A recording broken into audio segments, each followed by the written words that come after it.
நாபோத்தின் திராட்சை தோட்டம். நாபோத் என்பவனுக்கு சொந்தமான திராட்சை தோட்டம் ராஜாவாகிய ஆகாபின் அரமனைக்கு அருகே இருந்தது. ராஜாவாகிய ஆகாப் நாபோத்தோட பேசி, உன் திராட்சை தோட்டம் என் வீட்டிற்கு அடுத்திருக்கிறபடியால் அதை கீரை கொள்ளையாக்கும்படிக்கு எனக்கு கொடு என்று கேட்டான். நாபோத் ஆகாபை நோக்கி, நான் என் பிதாக்களின் சுதந்திரத்தை உமக்கு கொடாதபடி கர்த்தர் என்னை காப்பாராக என்றான். இதனால் ராஜாவாகிய ஆகாப் சலிப்பும் சினமுமாய் தன் வீட்டிற்கு வந்து போஜனம் பண்ணாமல் தன் கட்டிலின் மேல் படுத்து தன் முகத்தை திருப்பிக் கொண்டிருந்தான். இதை அறிந்த அவன் மனைவியாகிய எசபேல் நாபாலுக்கு எதிராக சதி செய்து அவனை கொலை செய்தாள்.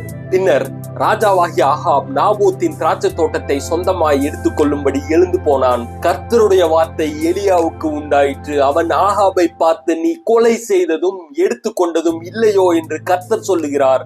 நாய்கள் நாபோத்தின் இரத்தத்தை நக்கின ஸ்தலத்திலே உன்னுடைய இரத்தத்தையும் நக்கும் என்று கர்த்தர் சொல்லுகிறார் என்று கூறினான். குற்றவாளிகள் போலீசிடமிருந்தும் நீதிமன்றங்களிடமிருந்தும் தப்பிவிடலாம், ஆனால் தேவனுடைய கண்களில் இருந்து ஒருவனும் தப்ப முடியாது.